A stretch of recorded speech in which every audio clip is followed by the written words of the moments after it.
සම්මා සම්බුදු සරණයි සුපින්වත් ඔබ සියලු දෙනාටම සාදු ජන සමාජයක් උදෙසා ධර්ම සංනිවේදනය සිදු කරන බෞද්ධ රූපවාහිනී නාලිකාවේ ධම්සභා මණ්ඩපයයි අපි මෙලෙස ආරම්භ කරන්නේ. ධර්ම දේශනාව පැවැත්වීම උදෙසා ධම්සභා මණ්ඩපයට වැඩම කොට වදාළ බියගම කොට්ටුන්න කල්යාණ මාවතේ ධම්මදස්සී බෞද්ධ මධ්‍යස්ථානයේ ප්‍රධාන අනුශාසක පූජ්‍යපාද දොළොස්වල උදිත දීර ස්වාමීන්ද්‍රයන් වහන්සේ අපි ගෞරව නමස්කාර පූර්වකව ධර්ම දේශනාව උදෙසා පිළිගනිමු. අවසරයි අපේ හාමුදුරනේ. සාදු සාදු සාදු. ධර්ම දේශනාවේ අද සදැහැති දායකත්වයෙන් කටයුතු කරන්නේ අංක 253 2A ගල්හේන මීගහවත්ත දෙල්ගොඩ කියන ලිපිනෙහි පදිංචි අතුල ජයසේන මහතා එවැගේම චන්ද්‍රා අබේසිංහ මහත්මිය ඇතුළු පවුලේ සියලු දෙනා විසින් ධර්ම දේශනාව ශ්‍රවණයටයි සෝදානම. ඊට පෙර ආතුව අපි සියලු දෙනා තිසරණ සහිත පංචශීලය සමාදන් වෙමු. සාදුනාදයක් පවත්වලා තෙවරක් නමස්කාරය කියමු පංචශීලය සමාදන් වීමට. අවසරයි අපේ හාමුදුරනේ. සාදු සාදු සාදු. නමෝ තස් භගවතෝ අරහතෝ සම්මා සම්බුද්දස්ස. නමෝ තස් භගවතෝ අරහතෝ සම්මා සම්බුද්දස්ස. නමෝ තස් භගවතෝ අරහතෝ සම්මා සම්බුද්දස්ස. බුද්ධං සරණං ගච්ඡාමි. බුද්ධං සරණං ගච්ඡාමි. ධම්මං සරණං ගච්ඡාමි. ධම්මං සරණං ගච්ඡාමි. සංඝං සරණං ගච්ඡාමි.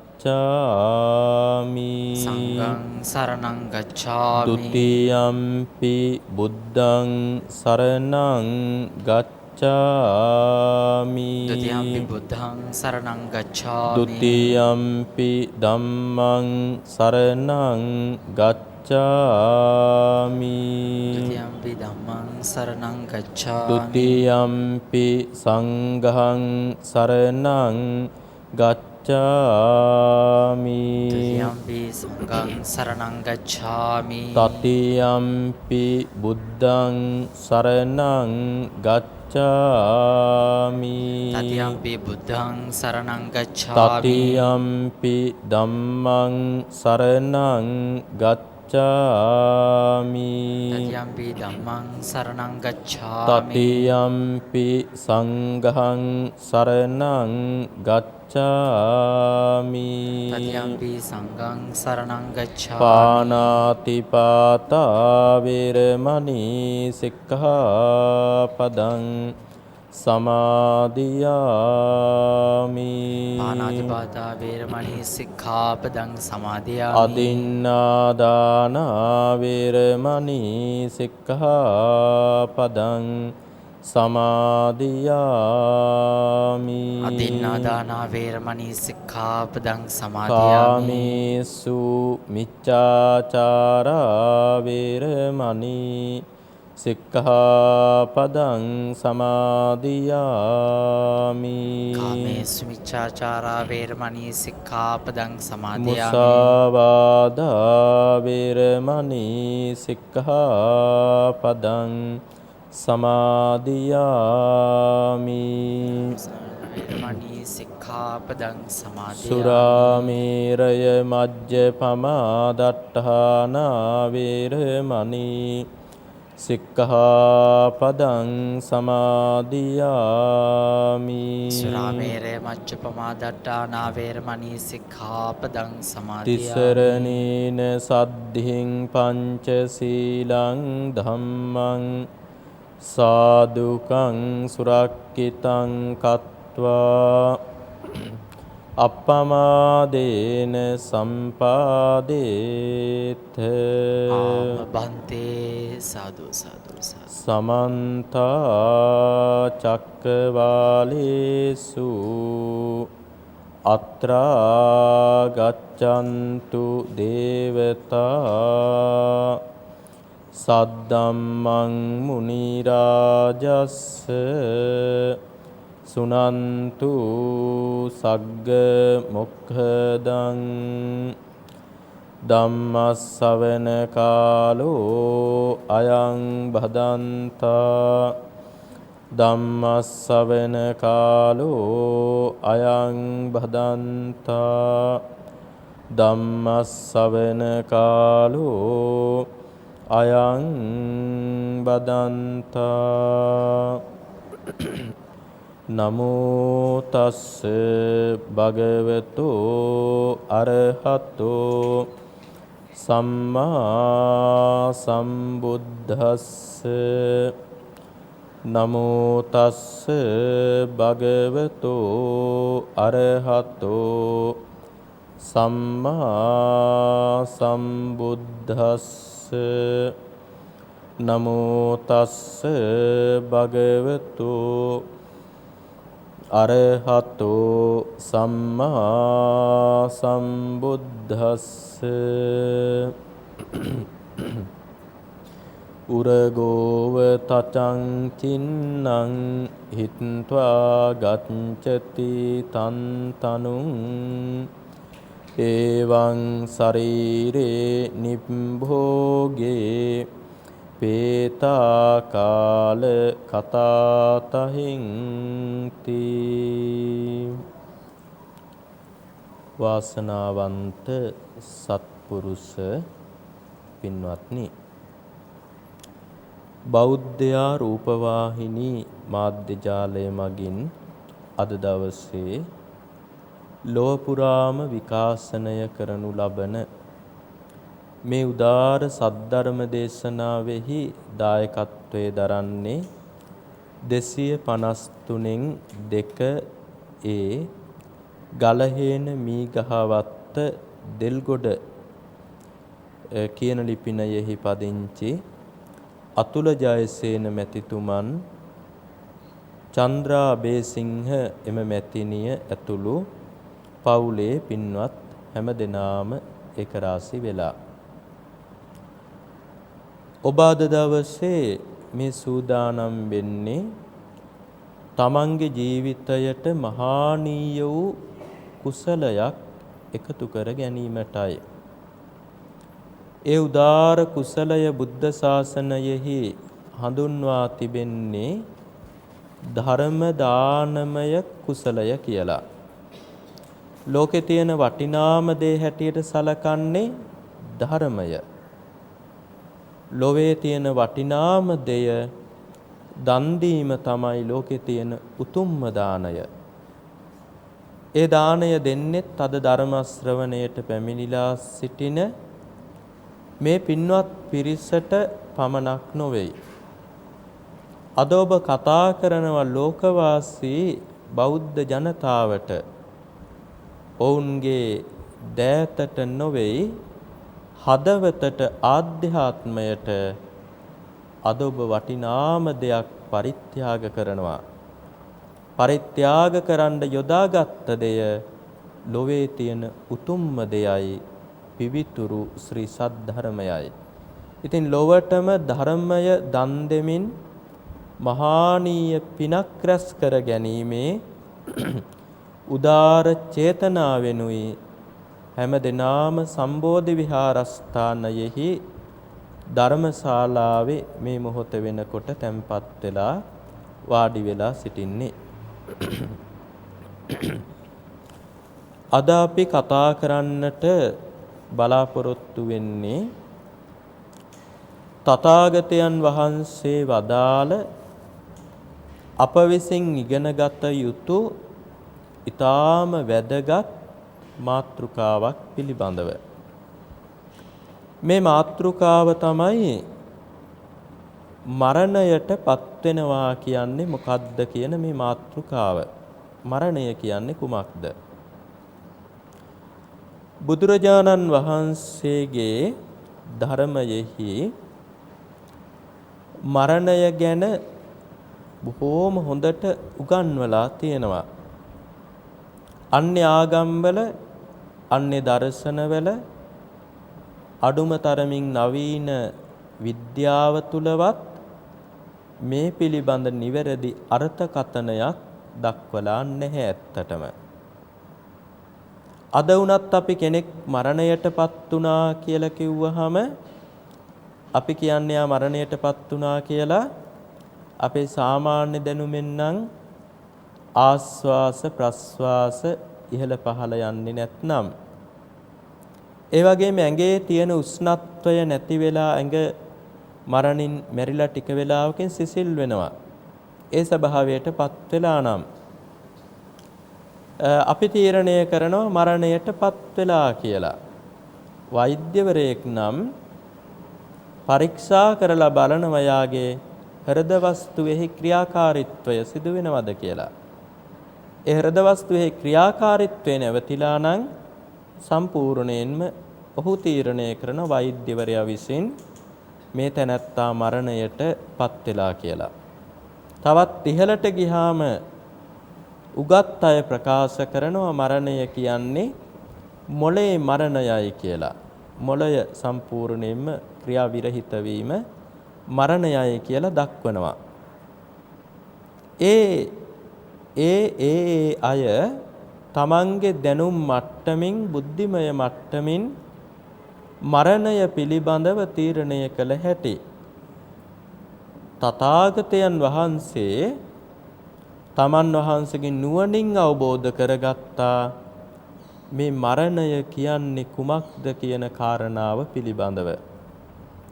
උන්වහන්සේ ඒක ගැන බොහෝම සරලව තමන් වහන්සේගේ ඉගැන්වීම ආරම්භ කළා. උන්වහන්සේ තාම සරලව කියලා දුන්න මුලින්ම ටිකෙන් ටික ගැඹුරට යන විදිහට උන්වහන්සේ වදාලා කෙනෙක් උපදිනකොටම ඒ කෙනා උපදින්නේ යම්කිසි කර්මයක් නිසායි. උදාහරණයක් විදිහට කිව්වොත් මනුස්ස ලෝකේ අපි ඉපදුනේ කුසල කර්මයක් නිසා. අකුසල කර්මයකින් කිසිම කෙනෙක් මිනිස් ලෝකෙ උපදින්නේ නැහැ. ඒ උපදින මොහොතේම ඒ තැනැත්තාට කර්මයට අනුව හිමි ආයුෂ ප්‍රමාණය තීරණය වෙනවා ලැබෙනවා. සමහර කෙනෙක් අර උපදින්න හේතු වෙච්ච කුසල කර්මය ඉවර වුණ දවසට මරණයටපත් වෙනවා. ඒ කුසල කර්මයේ කවදා ඉවර වෙයිද කියලා අපිට කියන්න බෑ. අපේ කුසලය සමහර විට තව විනාඩි කිහිපයකින් ඉවර වෙන්නත් පුළුවන්. එහෙම ඉවර වුණොත් අපි ඒ විනාඩි කිහිපය ගෙවිලා ඉවරනකොටත් මරණයටපත් වෙනවා. එහෙම කර්මය ඉවර වෙනවා. ඒකට වයස් සීමාවක් නැහැ. සමහර කෙනෙක්ගේ කර්මය උපදින්න හේතු වෙච්ච මව් කුසේදීම ඉවරයි. එයා මව් කුසේම මිය යනවා.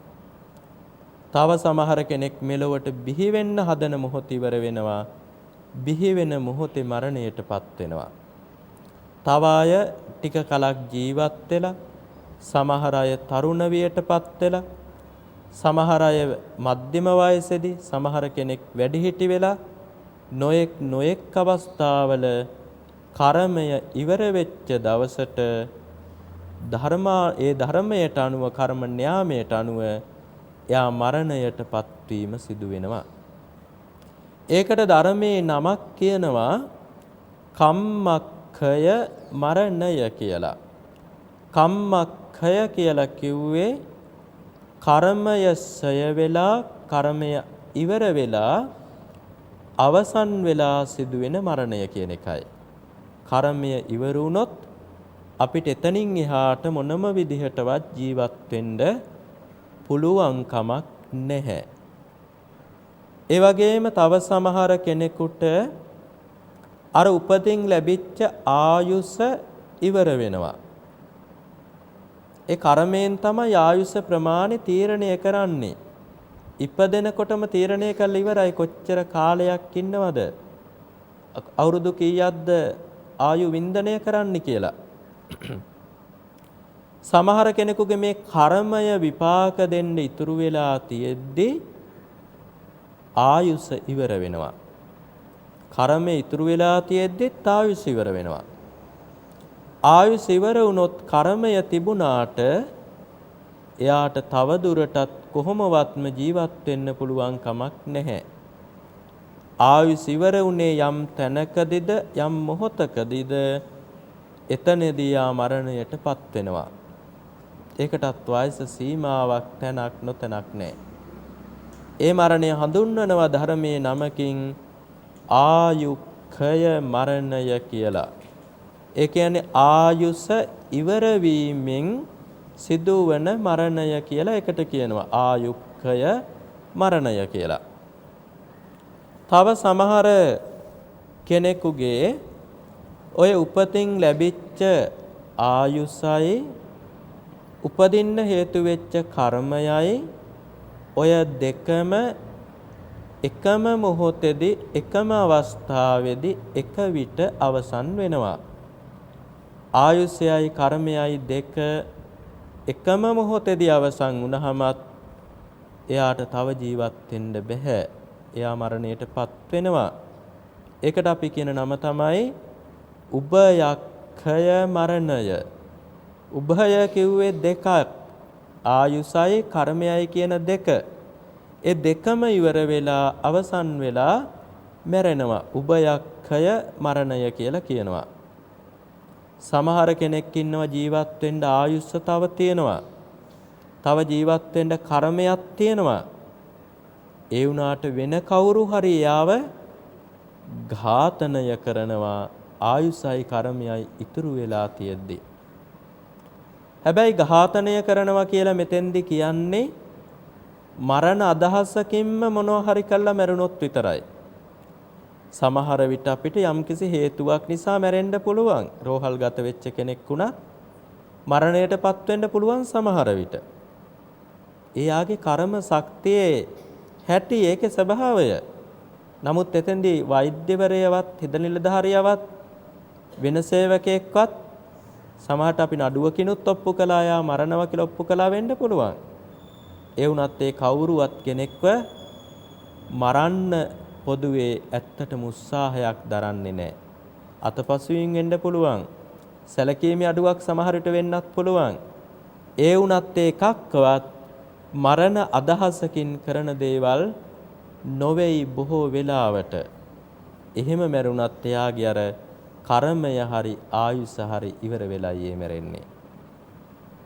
එක්කෝ ආයුෂ ඉවර වෙලා එක්කෝ කර්ම ඉවර වෙලා.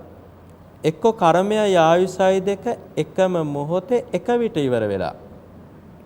අර කෙනෙක් ඝාතනය කළොත් වෙඩි තියලා හරි වසක් දීලා හරි ගහලා හරි වෙන ක්‍රමයකින් හරි එතකොට නම් ඒක උභයක් මේ උපච්ඡේදක වෙනවා. උපච්ඡේදක කියලා කියන්නේ අතරමඟින් කපලා දානවා වගේ තේරුමක්.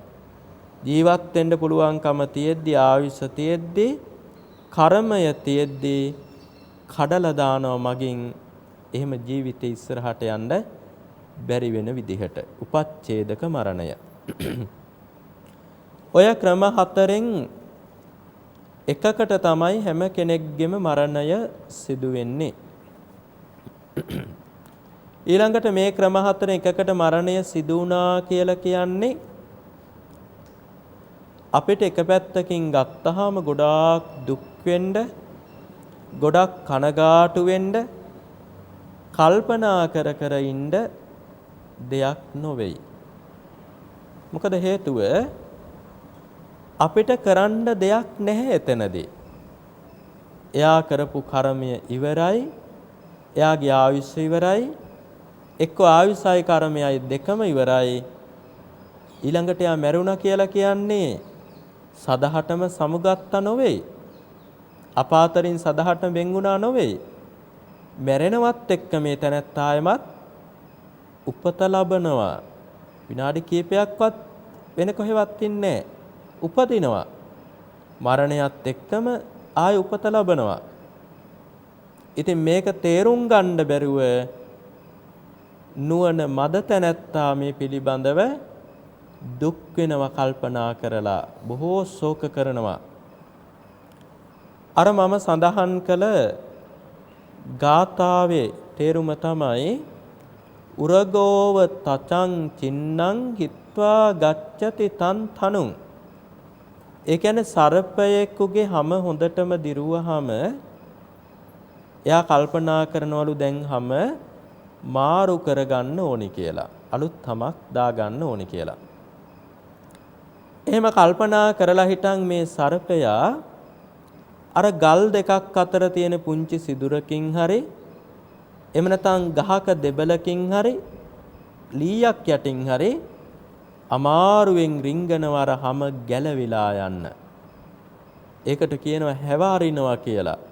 ඔය සර්පයන්ගේ හැව සමහර තැන්වල වැටිලා තියෙන සම්පූර්ණයෙන්ම ඒ යාම තමයි මේක ගලවලා දාන්නේ. අර තද තැනකින් ගිහිල්ලා හිටන්. හැව ඇරලා හිටන් උරගෝව තතං චින්නං හිත්වා ගච්ඡති තන්තනුං. දිරුවට පස්සේ ඒක අතහැරලා වෙන හැවකට යනවා යා.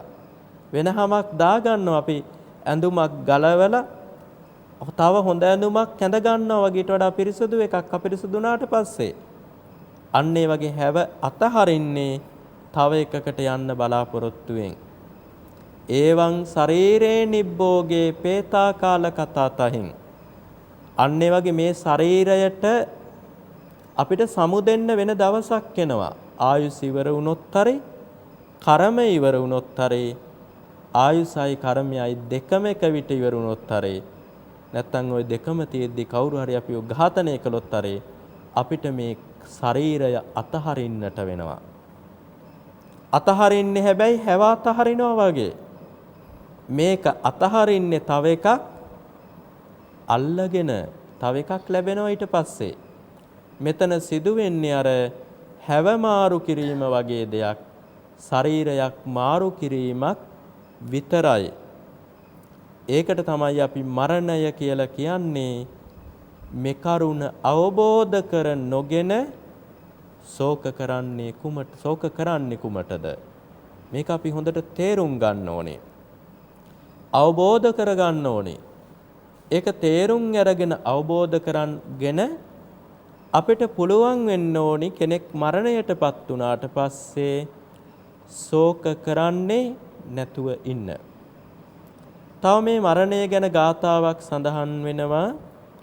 ඒ තමයි අනුඤ්ඤාතෝ ඊතෝ ආහ අනනුඤ්ඤාතෝ ඊතෝ ගතෝ යතා ගතෝ තථා ගතෝ කාතස්ස පරිදේවනා කියලා.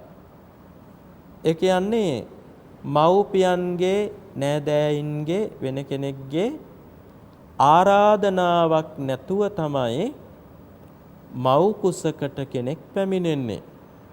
බලන්න ඉපදිච්ච කිසිම කෙනෙකුට අපි පෞද්ගලිකව ගිහිල්ලා යා ඉන්න ලෝකෙට ආරාධනාවක් කරන්නේ නැහැ. ඔයා මැරිලා හිටන් අපේ මව් කුසට එන්න මම පියතුමන් කොට ඒ වගේ මෙතුමිය මව්තුමිය කොට ඔබ අපේ මව් කුසට එන්න. එහෙම කියලා අපි කිසිම ආරාධනාවක් කරන්නේ නැහැ කිසිම කෙනෙකුට. හැම කෙනෙක්ම එන්නේ අනාරාධිතවයි මව් කුසට. අනනුඤ්ඤාතෝ ඊතෝ ආග. අනාරාධිතවයි මෙලවට ආවේ මෙතනට ආවේ. ඒ වගේම තමයි මරණයටපත් වෙන්න කියලා අපි කිසිම කෙනෙකුට ආරාධනාවක් කරන්නේ නැහැ. ඔබ දැන් ජීවත් වුණා ඇති. ඔබ දැන් මරණයටපත් වෙන්න. අපි අතහැර දාලා දැන් යන්න. එහෙම කියලා අපි කෙනෙකුට ආරාධනා කරලත් නැහැ, ආරාධනා කරන්නෙත් නැහැ. අනාරාධිතවමයි එහෙමනම් පරලොව යන්නේ. බලන්න අනාරාධිතව මෙලොවට ආවා, අනාරාධිතවම පරලොවට ගියා. යතා ගතෝ තථා ගතෝ. ඒ කියන්නේ යම්සේ ආවනම් මෙලොවට ඒ විදිහටම ඒ ක්‍රමයටම තමයි පරලොව ගියේ. එලොවට ගියෙත් ඒ විදිහටයි. මෙලොවට ආපු විදිහටම එලොවටත් ගියා. මෙලොවට ආපු විදිහ අනාරාධිතව ආවා. පරලොව යනකොටත් අනාරාධිතවම ගියා. කාතස්ස පරිදේවනා. ඉතින් මේ කාරණාව තේරුම් ගත්තනම් කුමටද ශෝක කරන්නේ කුමටද අඬන්නේ කියලා ඒ ගාථාවෙන් ප්‍රශ්නයක් අහනවා. බලන්න අපි මේක හොඳට නුවණින් තේරුම් ගන්නට ඕනේ. ඒක තේරුම් ගත්තා නම් ඉපදෙච්ච වෙලාවෙත් අපි අඬන්න ඕනි. අඬන්න අවශ්‍ය නම්. මොකද ඉපදෙන්නෙත් මැරෙන විදිහටමයි. ඇයි ආරාධනාවක් නැතුව ඉපදෙන්නෙත් ඒ විදිහට. ඉපදුන විදිහටම තමයි මැරෙන්නෙත් ආරාධනාවක් නැතුව. අඬනවා නම් ඇත්තටම මේ අවස්ථා දෙකෙහිම ඇඬිය යුතුයි. නැතිනම් මේ අවස්ථා දෙකේ බුද්ධිමත්ව තීරණයක්ගෙන නුවණ ඇති කෙනෙක් ලෙස ජීවත් විය යුතු වෙනවා. ශෝක කරන්නේ නැතුව, අඬන්නේ නැතුව, වැළපෙන්නේ නැතුව. ඊළඟට කෙනෙක් මිය ගියාට පස්සේ අපේ සාමාන්‍ය ස්වභාවය තමයි ගොඩක් අඬනවා, දුක් වෙනවා. බලන්න කෙනෙක් මිය ගියාට පස්සේ අපි පින් අනුමෝදන් කරනවා. පින් දෙන එක ආරම්භ කරන්න ඉස්සෙල්ලාම පාංශකූලේ වෙලාවේදී එතනදී පාංශකූලය ඒ වගේම දැහැත් ගිලන්පස සංඝ සතු කරලා පූජා කරනවා. සංඝ සතු දානයක් දෙන්නේ. ආහාර පාන නැති වුණාට පරිස්කාර දැහැත් ගිලන්පස සංඝ සතු කරලා පූජා කරනවා. ඒ සාංගික දානමය පිනක්. ඒ පින කරලා තමයි අපි මේ මියගිය කෙනාට ඉස්සෙල්ලාම පින් අනුමෝදන් කරන්නේ බෞද්ධයින් විසින්. වෙන ආගමක මැරිච්ච කෙනෙකුට ඒ භාග්‍යවත් නැහැ. අපායට ගියොත්, പ്രേත ලෝකෙට ගියොත් එහෙම පින් දෙන්නවත් කෙනෙක් නැහැ. අපි අතෙන්දි පින් දෙනවා. මේ පින් දෙන්නේ කොහොමද බලන්න? අපි අතර ටිකද කාලයක් ඉඳලා මැරිච්ච කෙනෙක් නම් අපි මේ පින් දෙන්නේ එතෙන්ට එක්කන් එන්නේ අම්මලා තාත්තලා අඬද්දි දුක් වෙද්දි සහෝදරය අඬා ඉද්දි සංඝ සතු කළා මේක පූජා කරන්නේ. මේ පූජාව කරන වෙලාවේ මේ අය සිහියෙන් කල්පනාවෙන් නෑ. ඔහේ භික්ෂුවක් කියන එක කියනවා වගේ හරියට. බලන්න සිහියෙන් තොරයි කියලා කියන්නේ ඒ පින්කම යා හරියට කරගන්නේ නැහැ. හරියට පින කරන්නේ නැහැ කියලා කියන්නේ ඔබ මොකද්ද මේ කරන්නේ? මියගිය කෙනා කෙරෙහි හරියට ආදරයක්, හිතවත්කමක් අවබෝධයෙන්ම තිබ්බනම් ඔබ ඒ වෙලාවේ කළ යුතු දේ තමයි හොඳ සිහියෙන් නුවණින් යුතුව පින්කම කරගෙන යාට පින් දෙන එක. මැරිච්ච කරන්න එක නෙවෙයි. ඒ ඉපදිච්ච මිනිස්සයා හොඳ තැනක නෙවෙයි නම් ඉපදිලා ඉන්නේ. එයාට පින් දෙන එකයි කරන්න ඕනේ. අපි යාට ආදරය කියලා හිතාගෙන එයා වෙනුවෙන් නොකළ යුතු දෙයක්මයි කරන්නේ. දෙන පිනත් හරියට දී ගන්න බැරි වෙන විදිහටයි අපි පරිසරය සකස් කරගන්නේ. බලන්න එතන ආදරයක්ද තියෙන්නේ? එතන කරුණාවක්ද තියෙන්නේ? අපේ නොදැනුවත්කම නිසාම ආදරය ලෙස, කරුණාව ලෙස දුක, ශෝකය අපි ඇති කරගන්නවා. අර වැදගත් දෙයක් කරන්න තියෙන මොහොතදී ඊළඟට ටිකක් මේ ශෝකය තුනී වෙලා යනවා. ආය 3 මාසේ ධර්මදේශනාවේදී ආයත් මතක් කර පින්කම වෙලාවේදී අන්තිමට එයාට පින් දෙන්න හදන මොහොතේදී අර ටික කොහොම සිහි කර හිත විනාශ කර ගන්නවා. සිහියෙන් අර පින්කම තුල යෙදෙන්නේ නැතු යනවා.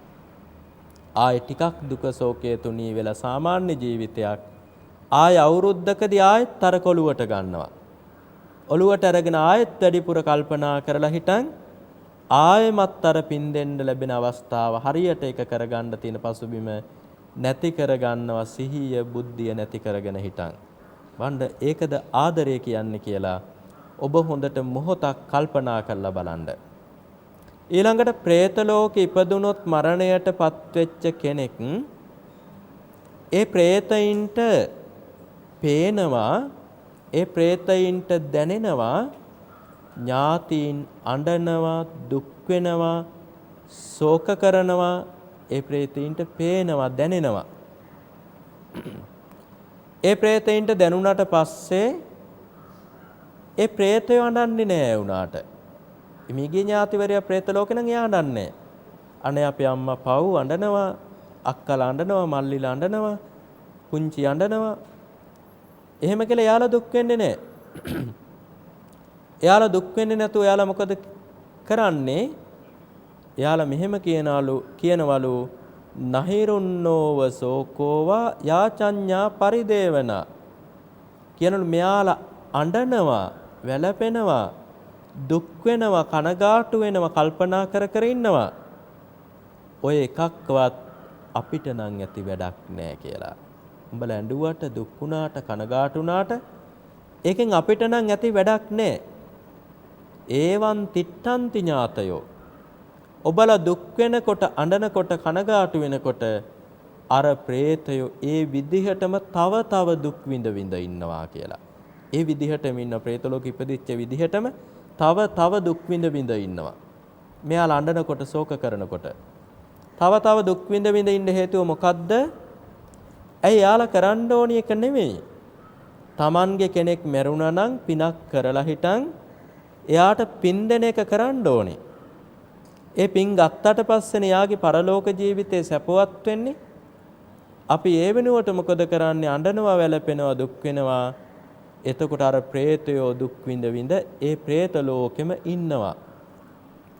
අපි නමුත් අඬන්නේ, වැළපෙන්නේ, දුක් වෙන්නේ නැතුව සිහියෙන්, නුවණින්, බුද්ධියෙන් යුතුව පිනක යෙදිලා ඒ පින අනුමෝදන් කරනවා නම් එහෙම ඒ പ്രേතයින්ගේ ජීවිත ඒක තුලින් සැපවත් එකක් බවට පත් කරගන්න පුළුවන්කම තියෙනවා.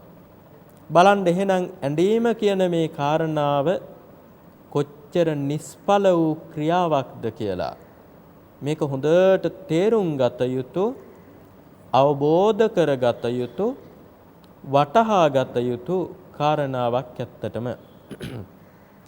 ඒ වගේම අපි තවදුරටත් මේ පිළිබඳව ඉගෙන ගන්නට ඕනේ. අපි මියගිය කෙනෙකුට පින් දෙන්නේ කෙසේද කියන කාරණාවත්. සමහර විට අපිට පෙනෙන්නේ මියගිය අයට පින් දීමෙත් යම්කිසි දුර්වලතාවයක් සමහර ලංකාවාසීන් තුල තියෙනවා කියලයි. ඒකට හේතුව පින් දෙනකොටම අපි කියන්නේ අපේ ඥාතීන් දුගතියේ ඉපදිලා ඉන්නවා නම් අපි යාට පින් දෙන්නේ මොකද්ද? දුගතියේ ඉන්නද, දුගතියෙන් අත් මිදෙන්නද?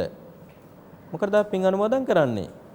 දුගතියෙන් අත් මිදේවා කියලා හිතලා. දැන් අපි හිතමු අපේ ඥාති කෙනෙක් මැරිලා බල්ලෙක් වෙලා අපේ ගෙදර උපදිනවා. අපි කොහොම හරි දැනගත්තා කියමු, හරියටම හිත දියුණු කළා හරි, ඉරිදිලාභි කෙනෙක්ගෙන් අහලා හරි මේ බල්ලෙක් වෙලා ඉපදිලා ඉන්නේ මේ අපේ ගෙදර හිටපු අපේ ඥාතිවරයෙක් කියලා ළඟම අපි දැනගත්තා කියලා අපි හිතමු. දැන් එයා ඉපදිලා ඉන්නේ සුගතියක නෙමෙයි, දුගතියක ඉපදිලා ඉන්නේ, අපායක ඉපදිලා ඉන්නේ. ඉතින් මේ බලු පැටියාගේ ඇඟේ ලොම් ටික ඔක්කොම හැලෙනවා. ඊට පස්සේ මෙයාගේ මුළු ඇඟේම කුෂ්ඨයක් හැදෙනවා. අපි තවත් හිතමු එකෙන් ඕජාව ගලනවා ඇඟෙන්න. පණුව ගහලා දඟලන්න ගන්නවා. අපිට පුළුවන්කම තියෙනවා මේ බල්ලත් එක්ක කතා කරන්න කියලා. අපි මොහොතකට හිතමු යාට තේරෙන විදිහට අපි කතා කරනවා. කතා කළා මේ බල්ලට අපි කියනවා මේ දුගතියේ ඉන්න බල්ලට බලන්න ඔයා ඉපදිලා ඉන්නේ දුගතියක. ඊළඟට දැන් ඔයාගේ ඇඟේ ලොම් ටික ඔක්කොම හැලුණා. කුෂ්ඨයක් හැදිලා. ඕජාව ගලනවා, බලන්නත් බැරි තරම් අපිරිසිදුයි, කැතයි, දුගඳයි. පණුව ගහලා දඟලනවා. ඒක නිසා අපි පිරිත් ටිකක් කියන්නම්, ඔයා ඒක අහගෙන ඉන්න. ඒ අතරතුර අපි ඔයාට කෑම ටිකක් දෙන්නම් වස මිශ්‍ර කරලා ඒක ඔයා කන්න. එතකොට ඔයා මැරෙනවා මේ පිරිත් අහගෙන ඉන්න කමං. ඔයා මැරිලා හිටන් ඊට පස්සේ පිරිත් අහගෙන ඉඳලා මැරෙන හන්දා සුගතියේ උපදීවි. ඔයා ඒකට හිත පිහිටුවා ගන්න. අප මෙහෙම කියලා හිතමු මේ බල්ලට තේරෙන්න කියලා දුන්නා කියලා. ඒ බල්ලා කවදාවත් ඔබේ යෝජනාවට එකඟ වෙනවද? නැහැ. ඒ බල්ලා එහෙම්මම දුවන්න පටන් ගනී. එච්චර එකක් අවබෝධ කරලා දෙන්න පුළුවන් වුණොත් ආයි කවදාවත් ඒ ගමටවත් ඒ ගෙදරටවත් එන්නේ නැතුව කොහෙට හරි වෙලා ජීවිතේ රැකගනී. ඒ තමයි සත්වයාගේ ඇත්තම ස්වභාවය.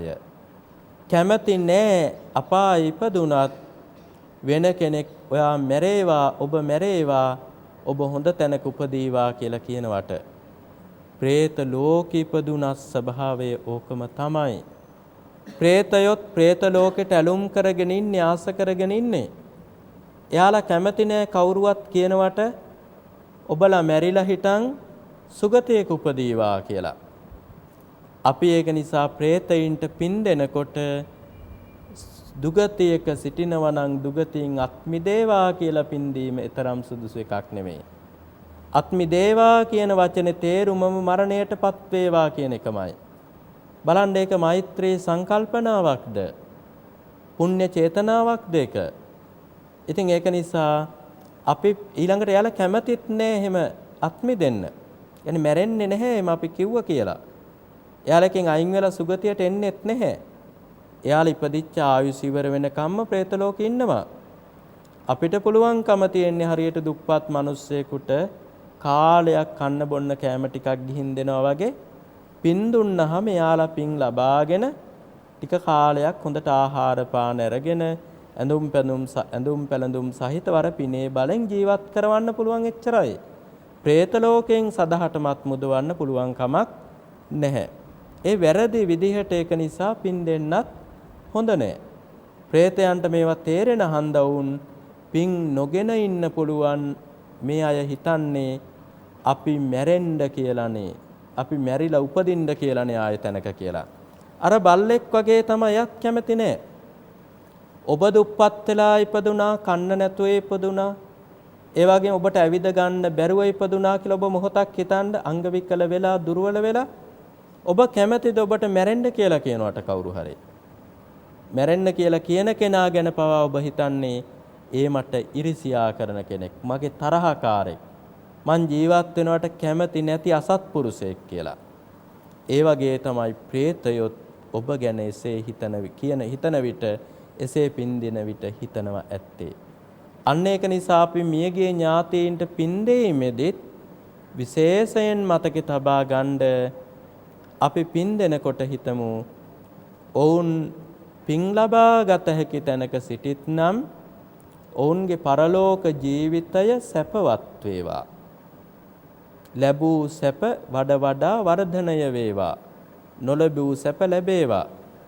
ඊරස අපිට හිතන්න පුළුවන් සසර ගමන සුවපත් වේවා. ඒ කියන්නේ ආයි උපදින ජීවිත තියෙනවා නම් ඒ උපදින ජීවිත සුවපත් වෙන්න, සුගතිගාමී වෙන්න, අතනින් අත්මි දෙන්න කියලා හිතන්නේ. නමුත් ඒකෙත් ආයුෂ ඉවරලා කවදා හරි මැරෙනවනේ. මැරුණාට පස්සේ උපදින ජීවිත සුවපත් වේවා. ඊට පස්සේ ඔහු දුකින් අත් මිදලා නිර්වාණය අවබෝධ කරත්වා. අන්න එහෙම කියලා අපිට පින් අනුමෝදන් කරන්න පුළුවන්කම තියෙනවා. එහෙම නිවැරදිව පින් දුන්නේ නැතොත් සමහර විට ඔය පින් ගන්න പ്രേතයින් පින් නොගෙන ඉන්නත් පුළුවන්. ඔවුන් මැරේවා කියලා අපි ප්‍රාර්ථනා කරන බැවින් ඒ කාරණාව ගැනත් අපේ අවධානය යොමු කිරීම අවශ්‍ය වෙනවා. ඒක තේරුම් ගන්න එක අවශ්‍ය වෙනවා. ඒ වගේම ඔය සාරිපුත්ත තෙරුන් වහන්සේ දවසක් පිණ්ඩපාතේ වඩින මොහොතේදී එක්තරා කාන්තාවක් නොපෙනී සිට උන්වහන්සේට කතා කළා. ස්වාමීනි කියලා. සාරිපුත්ත තෙරුන් වහන්සේ අහනවා, නොපෙනී සිට මට කතා කරන අමතන කාන්තාව කවුද? ස්වාමින් වහන්සේ මම මීට ජීවිත 500කට ඉස්සෙල්ලා ඔබ වහන්සේගේ මව්තුමිය මේ කතා කරන්නේ. ඔබ වහන්සේ දැන් 500 වාරයක් මෙරි ඉපදුනා. මම ඒ වුණාට ඔබ වහන්සේ 500 වාරයක් මෙරි ඉපදෙද්දී මම ඒ ජීවිතේ പ്രേත ලෝකයට ගිය ගමන් තාම പ്രേත ලෝකේ ඉන්නේ ස්වාමීනි කියලා කිව්වා. ඉතින් උන්වහන්සේ ඇහුවා මගෙන් මොනවද කරන්න ඕනේ? මම මොකද්ද කරන්න ඕනේ? ඔබ වහන්සේට පුළුවන් නම් දාන ටිකක් පූජා කළා පින් දෙන්න. උන්වහන්සේ ගියා පිණ්ඩපාතේ. පාත්‍රයෙන් එකක්ම දානේ හොයාගෙන ඇවිල්ලා ඒ දානේ ටික ගෙනහැල්ලා ස්වාමින් වහන්සේලාගේ පාත්‍රවලට බෙදුවා. බෙදලා හිටන් මේ පින මීට ආත්ම 500කට පෙර මගේ මෑණියන්ට ලැබේවා කියලා කිව්වා. පහුවදා මේ මෑණියන් ආයමත් කතා කළා මුන්වහන්සේ පිණ්ඩපාත යනකොට පෙනෙන්නේ නැතුව ඉඳගෙන. මොකද ප්‍රේතයින්ට කැමැති නම් පේන්නත් පුළුවන්, කැමැති නම් පේන්නේ නැතුව ඉන්නත් පුළුවන්. උන්වහන්සේට කතා කළා. උන්වහන්සේව අද කතා කරන්නේ මේ කතා කරන්නේ කවුද? ස්වාමින් වහන්සේ ඔබ වහන්සේ ප්‍රේතියකට පින් දුන්නේ. ඒ ප්‍රේතිය තමයි මේ කතා කරන්නේ. උන්වහන්සේ වෙයි පින් ලැබුණ නැද්ද අදත් කතා කරන්නේ? නැහැ. මට ඒ පින ලැබුණා ස්වාමින් වහන්සේ. ඔබ වහන්සේට ගොඩක් පින්. උන්වහන්සේ එහෙනම් ඇයි අද කතා කරන්න හේතුව? එයා කියනවා මට පින් ලැබිලා හොඳට කෑම බීම ලැබුණා. මේ പ്രേත ලෝකේ තියෙන විශේෂත්වයක් පින් දෙනකොටම යමක් දීලා ඒ දේ ලැබෙනවා මේ പ്രേතයින්ට.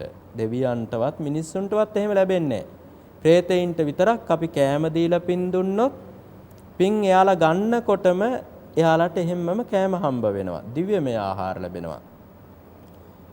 ඉතින් උන්වහන්සේ එහෙනම් අද කතා කරන්න හේතුව මොකද්ද? කෑම හම්බ වෙනවා නම් පිනත් ලැබුණා නම් ස්වාමින් වහන්සේ මට අවශ්‍යතාවය තියෙනවා ඔබ වහන්සේ ළඟට ඇවිල්ලා වන්දනා කරන්න. ඒත් මට වන්දනා කරන්න එන්න විදිහක් නැහැ කියලා කිව්වා. උන්වහන්සේ අහනවා ඇයි වන්දනා කරන්න එන්න බැරි? ස්වාමින් වහන්සේ මගේ ඇඟේ ඇඳුම් නැහැ. ඇඳුම් නැතුව කොහොමද ඇවිල්ලා වන්දනා කරන්නේ? පේන්න එන්න බැහැනේ කෙනෙකුට. ඒකයි මම නොපෙනී ඉඳන් කතා කරන්නේ. උන්වහන්සේ කියනවා මම මොකක්ද ඒ වෙනුවෙන් කළ යුත්තේ? ඔබ වහන්සේ රෙද්දක් පූජා කරලා එදි කඩක් මට පින් අනුමෝදන් කරන්න. එතකොට මට ඇඳුම් ලැබෙනවා කියලා ප්‍රකාශ කළා. ඊට පස්සේ මේ සාරිපුත්ත ස්වාමින් වහන්සේ තමන් දන්න අඳුරන උපාසක මහත්මයෙකුට කියලා සිවුරක් පිළියෙල කරවාගෙන ඒක තමන් වහන්සේට පූජා කරගත්තා. එතකොට දැන් උන්වහන්සේටයි සිවුරයිති. උන්වහන්සේ සිවුර අරගෙන ගිහිල්ලා මහා සංඝයාට පූජා කළා. ඒ කියන්නේ භික්ෂුවකට යමක් පූජා කළාම ඒවයිති භික්ෂුවට. භික්ෂුව කැමති නම් වෙන කෙනෙකුට ඒවා පරිත්‍යාග කරන්න අයිතිය සම්පූර්ණයෙන්ම උන්වහන්සේට තියෙනවා. පුළුවන් දෙන්න. ඒකේ වැරද්දක් නෑ කිසිම. පරිත්‍යාග කරන්න පුළුවන් වෙන කෙනෙකුට. උන්වහන්සේට හම්බුණාට පස්සේ වෙන කෙනෙකුට පරිත්‍යාග කරන්න පුළුවන්. එහෙම තමයි භික්ෂූන් වහන්සේලා යමක් පූජා කරලා පින් කරගන්නේ. Tamanට ලැබෙන දේ තමයි තව කෙනෙකුට පරිත්‍යාග කරලා පිනක් ලබා ගන්නෙ. ඉතින් ඒක නිසා මුන්වහන්සේ මේ සිවුර භික්ෂූන් වහන්සේලාට පූජා කළා. පූජා කළා කියා සිටියා අපේ මියගිය ඒ මව්තුමියට ජීවිත 500කට ඉස්සලා මෑණියන්ට මේ පින ලැබේවා. පහුවදා එතුමිය ඇවිල්ලා දිව්‍යාංගනාවක් වගේ ඇවිල්ලා වන්දනා කළා. සාරිපුත්ත තෙරුන් වහන්සේ කියනවා ඕසදී තාරකාවක් වගේ බබලනවා. හරිම ලස්සන සලුපිලියෙන් සැරසිලා එච්චර ලස්සනට බබලමින් ඇවිල්ලා මගේ පාදක වඳින මේ තැනැත්තිය කවුද කියලා උන්වහන්සේ ප්‍රශ්න කළා. ඒ වෙලාවේ මේ ප්‍රේතිය කියනවා ස්වාමීනි මම ප්‍රේතියක්. ඔබ වහන්සේ තමයි මට පින් දුන්නේ. ඉස්සෙල්ලාම ආහාර පාන ලැබුණා, කෑම දීලා පින් දුන්නාම, සිවුර පූජා කළා පින් දුන්නාම ඇඳුම් ලැබුණා, දිව්‍යමය ඇඳුම්. ඔබ වහන්සේට ගොඩාක් පින් ස්වාමින් වහන්සේ කියලා ප්‍රකාශ කළා. ඒ ප්‍රේතිය කියනවා මට තව පොඩි ප්‍රශ්නයක් තියෙනවානේ. උන්වහන්සේ ඇහුවා මොකද්ද? මම තව പ്രേත ලෝකෙ ඉන්නේ මෙන්න මේ වගේ කාල පරිච්ඡේදයක් විතරයි. ඊට පස්සේ මම പ്രേත ලෝකෙට ආපු ආයුෂ ඉවර වෙනවා හවල් දවසට. එදාට ආයුෂ ඉවර වුණාට පස්සේ මම මැරෙනවා මැරිලා උපදින්නේ නිරයේ ස්වාමින් වහන්සේ. නිරයට යන්නේ ගොඩාක් දුක් තියෙන නිරයට යන්නේ. මම බලනවා නිරේ මම ඉපදිලා කොච්චර කල් ඉන්නවද කියලා. මට හිතන්නත් බෑ අවුරුදු 100 ගණන් දහස් ගණන් පේනවා. ඒත් නිරේ විතරයි නිරේ ආයුෂ ඉවරෙන දවසක් මට පේන්නේ නෑ. එච්චර දීර්ඝ කාලයක් ඊළඟට නිරේට යනවා. සාරිපුත්ත තෙරුන් වහන්සේ නිහඬ වුණා. උන්වහන්සේට තබා ලෞතුරා බුදු කෙනෙකුටවත් කරන්න දෙයක් නැහැ. പ്രേත ලෝකේ කෙනෙක් ඉපදුනහම අපිට යා പ്രേත ලෝකෙන් නිදහස් කරගන්න බැහැ. අපිට පුළුවන් ඒ പ്രേතාත්මයට පින් දීලා යාගේ ජීවිතේ සැපවත් කරන්න විතරයි. ඔය දේවාල වලින් තමයි මිනිස්සු රවට්ටන්න කිව්වේ. පින් දුන්නාම දැන් යා പ്രേතයෙක් නම් ඊට පස්සේ යාලා කියනවා ආයි ගියාම දැන් යා භූතයෙක් වෙලා කියලා. പ്രേතය භූතය කියලා දෙන්නේ ඇත්තෙත් නෑ. ඉතින් මිනිස්සු අන්දනවා හොඳටම අහු වෙනවා. තව ටික දවසක් ආයෙ සැරයක් පූජාවකුත් තියලා දානිකුත් දීලා පින් දීලා එයාලට කීයක් හරි පූජා කරලා එන්න ගියාට පස්සේ කියනවා දැන් වෘක්ෂ දේවතාවෙක් වෙලා කියලා. තව ටික කාලෙකින් යා හොඳ දෙවි කෙනෙක් වෙලා එක්ක දැන් ඔබේ ඉෂ්ට දේවතාවෙක් විදිහට ඉන්නවා. මෙහෙම කියලා මිනිස්සු ටික හොඳට මන්දල හරක් මට්ටමටම පත් කරගන්නවා. එහෙම කරගෙන හිටන් මිනිස්සු මුලාවේ දාලා ඒ ආයතන දියුණු කරගන්නවා. මේ මිනිස්සු අන්දන හැටි. එහෙම පුළුවන් කමක් සාරිපුත්ත මහරහතන් වහන්සේට තිබුණේ නැහැ. තිබ්බනම් අම්මව නිදහස් කරගන්නවා. බුදු කෙනෙකුටවත් ඒ බඳු අවස්ථාවක් නැහැ. ඒක කර්මයයි තීරණය කරන්නේ කොච්චර කාලයක් പ്രേත ලෝකෙ ඉන්නවද? ආයුෂ ඉවර වෙනකොට කුසලයක් මතක් වුණොත් නම් සුගතියේ උපදින්න පුළුවන්කම තියෙනවා. ඉතින් ඒක හොඳින් තේරුම් අරගෙන අපි ප්‍රාර්ථනා කළාට දුගතියෙන් අත්මිදේවා කියා දුගතියෙන් අත්මිදීමක් සිදු වෙන්නේ නැහැ. ඒක නිසා පරලොව සැපවත් කිරීමේ අදහසින් පින් දීම හොඳයි. අද මේ උදාාර ධර්ම දේශනාවෙහි දායකත්වයේ දරන 253න් 2 ගලහේන මීගහවත්ත දෙල්ගොඩ ලිපිනයේ පදිංචි අතුල ජයසේන මැතිතුමන් ඒ වගේම චන්ද්‍රා අබේසිංහ මැතිනිය කියන ඒ සත්පුරුෂ යුවල විසින් ඊතා ඒ වගේම පවුලේ හැමදෙනාම ඒක රාසි වෙලා මහානීය පුණ්‍ය ධර්මයක් සිදු කරගන්නේ අපටත් දන් පැන් ආදිය පූජා කරන සත්පුරුෂ පවුලක්. ඉතින් ඒ සදැහැතියන් අද දවසේ ලොවේහි අග්‍රම දෙය උතුම් ධර්මය ලොවටම දන් දෙමින් අග්‍රගණ්‍ය වූ ධර්ම දානමය පිනක් සිදු කරගත් වග ඊ타ම සතුටෙන් ප්‍රීතියෙන් යුතුව සිහිපත් කරන්නේ අපද ඔවුන් කරන මහානීය පින අනුමෝදන් වෙමිනුයි. ඒ සදැහැතියන් මේ මහා පින්කම සිදු කරලා මෙසේ ප්‍රාර්ථනා කරනවා. ලෝකවාසී බෞද්ධ ජනතාවට දහම් පඬුරක් යොමු කිරීමෙන් ලබාගත් කුසලය මාළඹේ රාහුල ආදර්ශ පාසලේ 6 වන ශ්‍රේණියේ ඉගෙනුම ලබමින් සිට මීට වසරකට පෙර රෝගාතුරව පරලෝ සැපත් විනුක ඕසද පුතණුවන්ට පුණ්‍යානුමෝදනා කිරීමට බලාපොරොත්තු වෙනවා. ගාල්ලේ මායිට්පේ පදිංචිව සිට මියගිය ජයසේන පියතුමාණන්ට පින් දීමට බලාපොරොත්තු වෙනවා. මීට වසර 3කට පෙර පරලෝ සැපත් කේ නිව්ටන් මැතිතුමන්ටත් කේ සෝමසිරි සහෝදරයාණන්ටත් පින් අනුමෝදන් කරන්න බලාපොරොත්තු වෙනවා. ඉතින් මේ සිහිපත් කරන විනුකෝසද පුතණුවන් ප්‍රධාන නම් සඳහන් කළ සෑම දෙනාටම පින් ලබාගත හැකි තැනක සිටිත් නම් මේ පින දැනේවා පෙනේවා සියතින්ම කරගත් පිනක්සේ සිතා ඊ타ම සතුටින් අනුමෝදන් වනු ලබත්වා ඔවුන්ගේ පරලෝක ජීවිත වාසනාවන්ත වේවා සැප බහුල වේවා මුළු සසර ගමනම සුවපත් වී සසර දුකින් අත් මිදී ලෝකෝත්තර අජරාමර අමා මහ නිවනින් සැනසීම ලබත්වා කියලා සාදු කියලා පින් දෙමු.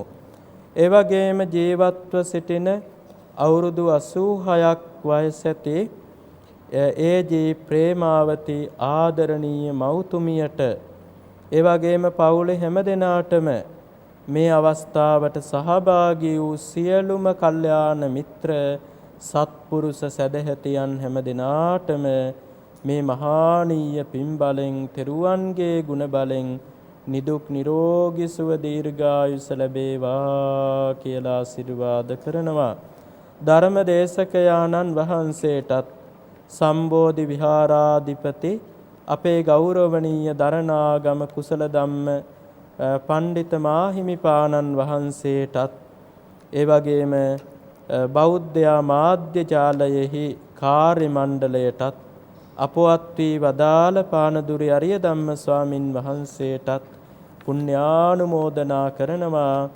ඉතින් එවන් උදාර ධර්ම ප්‍රාර්ථනාවන් පෙරදරිව සිදු කරගත් මේ මහානීය පින හැම දිනාටම මෙලොව ආයු වර්ණ සැප බල ප්‍රඥා ලැබීම පිණිස උපකාර වේවා. පරලෝක සුගති සැප ලැබීමට උපකාර වේවා. ඊතා ඉක්මන් ජීවිතයක මේ උත්තරීතර බුද්ධ ශාසනය තුලදීම ලෝකෝත්තර නිර්වාණය අවබෝධ කිරීමටම උපනිශ්‍රය වේවා කියා ප්‍රාර්ථනාවන් පිහිටුවමු. ආකාසට්ටා ච බුම්මට්ටා දේවා නාග මහිද්దికා පුඤ්ඤන්තං අනුමෝදිත්වා චිරං රක්ඛන්තු ලෝක සාසනං චිරං රක්ඛන්තු දේශනං චිරං රක්ඛන්තු මං පරන්ති. සැමට දහම් අවබෝධය පිණිස අද දම් සභා මණ්ඩපයට වැඩම කොට වදාළ බියගම කොට්ටුන්න කල්යාණ මාවතේ ධම්මදස්සී බෞද්ධ මධ්‍යස්ථානයේ ප්‍රධාන අනුශාසක පූජ්‍යපාද දොළොස්වල උදිත දීර ස්වාමින්ද්‍රයන් වහන්සේට අපගේ ගෞරවනීය කෘතවේදීත්වය පිරිනමා සිටිමු. ස්වාමින්ද්‍රයන් වහන්සේ සිදු කරන ශාසනික මෙහෙවර চিරාත් කාලයක් සිදු කරන්නට ගෞරවනීය ස්වාමින්ද්‍රයන් වහන්සේට ශක්තිය ධෛර්යය නිදුක් නිරෝගී සුවය ලැබේවායි ප්‍රාර්ථනා කරමු. සාදු සාදු සාදු. ඒ ප්‍රාර්ථනාවත් සමගින් බෞද්ධ රූපවාහිනී දායකත්ව ධර්මදේශනාව මෙතකින් නිමවට පත්වෙනවා. ඔබ සියලු දෙනාට සම්මා සම්බුදු සරණයි.